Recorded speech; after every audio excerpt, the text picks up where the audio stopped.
ॐ त्रिपुराय विद्महे तुलसीपत्राय धीमहि तन्नो तुलसी प्रचोदयात्।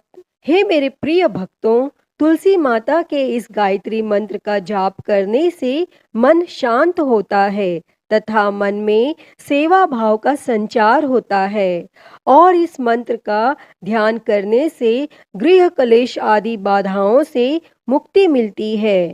प्रिय भक्तजनों, आइए सुनते हैं देवशयनी एकादशी द्वादशी पारण के दिन तुलसी माता की कथा। जो कोई भी भक्त सच्ची श्रद्धा के साथ एकादशी का व्रत करते हैं और भगवान विष्णु का पूजन करते हैं, माता लक्ष्मी का पूजन करते हैं, माता तुलसी का पूजन करते हैं, शालिग्राम भगवान का पूजन करते हैं तो उनके सभी प्रकार के पापों का नाश होता है। भगवान विष्णु को जो कि तुलसी अति प्रिय है और इसीलिए जो भी भक्त प्रत्येक दिन तुलसी माता का पूजन करते हैं, तुलसी स्तोत्र आदि का पाठ करते हैं और तुलसी वृक्ष के नीचे दीपक जलाते हैं तो इससे माता तुलसी अपनी कृपा प्रदान करती है और भगवान विष्णु की भी कृपा प्राप्त होती है।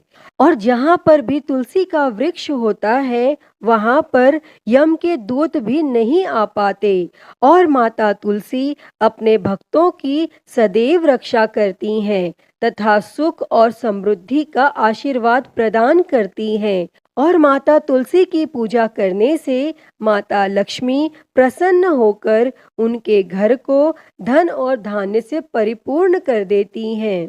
तो आइए सुनते हैं देवशयनी एकादशी द्वादशी पारण के दिन तुलसी माता की कथा। तो प्रेम से बोलिए, माता तुलसी की जय, भगवान विष्णु की जय, माता लक्ष्मी की जय, भगवान शालिग्राम की जय, सर्व देवी देवताओं की जय। प्रिय भक्तों, माता तुलसी से जुड़ी हुई एक कथा बहुत ही प्रचलित है। श्रीमद् देवी भागवत पुराण में इनके अवतरण की दिव्य लीला कथा भी बताई गई है। एक बार भगवान शिव जी ने अपने तेज को समुद्र में फेंक दिया। उससे एक महातेजस्वी बालक ने जन्म लिया। यह बालक आगे चलकर जलंधर के नाम से पराक्रमी दैत्य राजा बना। इसकी राजधानी का नाम जालंधर नगरी था। दैत्यराज कालनेमी की कन्या वृंदा का विवाह जालंधर से हुआ। जालंधर महाराक्षस था। अपनी सत्ता के मद में चूर उसने माता लक्ष्मी को पाने की कामना से युद्ध किया, परंतु समुद्र से ही उत्पन्न होने के कारण माता लक्ष्मी ने उसे अपने भाई के रूप में स्वीकार किया और वहां से पराजित होकर वह देवी पार्वती को पाने की लालसा से कैलाश पर्वत पर गया और वह जालंधर भगवान देवाधिदेव शिव जी का रूप धरकर माता पार्वती के समीप गया, परंतु मां ने अपने योग बल से उसे तुरंत पहचान लिया तथा वहां से अंतर ध्यान हो गईं। तब देवी पार्वती ने क्रुद्ध होकर सारा वृत्तांत भगवान विष्णु को सुनाया और जालंधर की पत्नी वृंदा अत्यंत पतिव्रता स्त्री थी। उसी के पतिव्रत धर्म की शक्ति से जालंधर न तो मारा जाता था और न ही पराजित होता था। इसीलिए जालंधर का नाश करने के लिए वृंदा के पतिव्रत धर्म को भंग करना बहुत जरूरी था। इसी कारण भगवान विष्णु ऋषि का वेश धारण कर वन में जा पहुंचे और जहां वृंदा अकेली भ्रमण कर रही थी और भगवान के साथ दो मायावी राक्षस भी थे, जिन्हें देखकर वृंदा भयभीत हो गई और भगवान विष्णु जो कि ऋषि के वेश में थे, उन्होंने वृंदा के सामने पल में दोनों को भस्म कर दिया और उनकी शक्ति देखकर वृंदा ने कैलाश पर्वत पर महादेव के साथ युद्ध कर रहे अपने पति जालंधर के बारे में पूछा। तब ऋषि ने अपने माया जाल से दो वानर प्रकट किए। एक वानर के हाथ में जालंधर का सिर था तथा दूसरे हाथ में धड़, और अपने पति की यह दशा देखकर वृंदा मूर्छित होकर गिर पड़ी और होश में आने पर उन्होंने ऋषि रूपी भगवान से विनती की कि वह उसके पति को जीवित करें।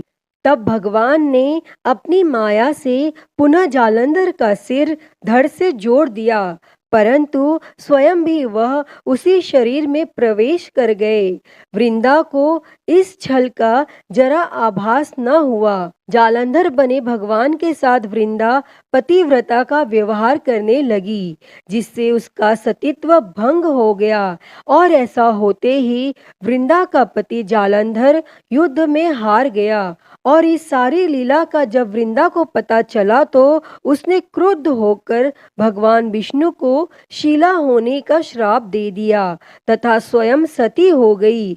जहाँ वृंदा भस्म हुई वहाँ तुलसी का पौधा उगा, और भगवान विष्णु ने वृंदा से कहा, हे वृंदा, तुम अपने सतीत्व के कारण मुझे लक्ष्मी से भी अधिक प्रिय हो गई हो। अब तुम तुलसी के रूप में सदा मेरे साथ रहोगी, और जो कोई भी मनुष्य मेरे शालिग्राम रूप के साथ तुलसी का विवाह करेगा उसे इस लोक और परलोक में विपुल यश प्राप्त होगा। प्रिय भक्तों, जिस घर में तुलसी होती है वहाँ यम के दूत भी असमय नहीं जा सकते। गंगा व नर्मदा के जल में स्नान तथा तुलसी का पूजन बराबर माना जाता है। चाहे मनुष्य कितना भी पापी क्यों न हो, मृत्यु के समय उसके प्राण मंजरी रहित तुलसी और गंगा जल मुख में रखकर निकल जाते हैं। वह पापों से मुक्त होकर बैकुंठ धाम को प्राप्त होता है। जो मनुष्य तुलसी व आंवलों की छाया में अपने पितरों का श्राद्ध करते हैं उसके पितर मोक्ष को प्राप्त होते हैं। भक्तों, उसी दैत्य जालंधर की यह भूमि जलंधर नाम से विख्यात है, और सती वृंदा का मंदिर मोहल्ला कोट किशनचंद में स्थित है। कहते हैं इस स्थान पर एक प्राचीन गुफा थी जो सीधी हरिद्वार तक जाती थी।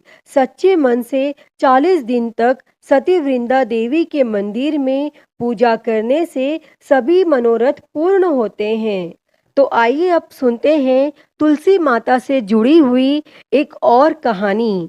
एक बुढ़िया माई थी। वह तुलसी माता को रोज सींचती और कहती कि हे तुलसी माता, सबकी दाता, मैं तेरा बिड़ला सींचती हूँ, मुझे बहू दे, पीताम्बर की धोती दे, मीठा मीठा घास दे, बैकुंठ में वास दे, चटक की चाल दे, पटक की मौत दे, चंदन का काठ दे, रानी सा राज दे, दाल भात का भोजन दे, 11 की मौत दे, कृष्ण जी का कंधा दे। और वह बुढ़िया माई रोज तुलसी माता को सींचती और यही कहती। तब तुलसी माता यह सुन सुनकर सूखने लगीं।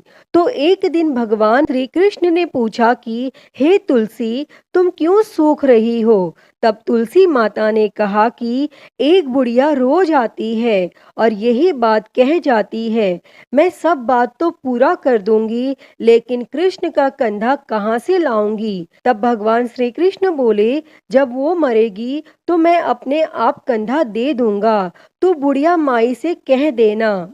और फिर जब बुढ़िया माई मर गई, सब लोग आ गए, और जब माई को ले जाने लगे तो वह किसी से न उठी। तब भगवान एक 12 बरस के बालक का रूप धारण करके आए। तब उस बालक ने कहा, मैं माई के कान में एक बात कहूंगा तो बुढ़िया माई उठ जाएगी। और बालक ने कान में कहा, बुढ़िया माई मन की निकाल ले, पीताम्बर की धोती ले, मीठा मीठा घास ले, बैकुंठ का वास ले, चटक की चाल ले, पटक की मौत ले, कृष्ण जी का कंधा ले। तब यह सुनकर बुढ़िया माई हल्की हो गई। तब भगवान श्री कृष्ण ने कंधा दिया और बुढ़िया माई को मुक्ति मिल गई। हे तुलसी माता, जैसे आपने उस बुढ़िया माई को मुक्ति दी, वैसी ही मुक्ति इस कथा को कहते, सुनते और हुंकारा भरते को देना। तो बोलिए तुलसी माता की जय, वृंदावन बिहारी लाल की जय। तो भक्तों, मैं उम्मीद करती हूँ कि आपको आज की यह कथा पसंद आई होगी और अगर वीडियो अच्छी लगी हो तो इसे लाइक करें, ज़्यादा से ज़्यादा शेयर करें और कमेंट में तुलसी माता की जय लिखना ना भूलें। और महाकाल भक्ति ज्ञान चैनल को सब्सक्राइब कर नोटिफिकेशन बेल को ज़रूर ऑन कर लें। हर हर महादेव। धन्यवाद।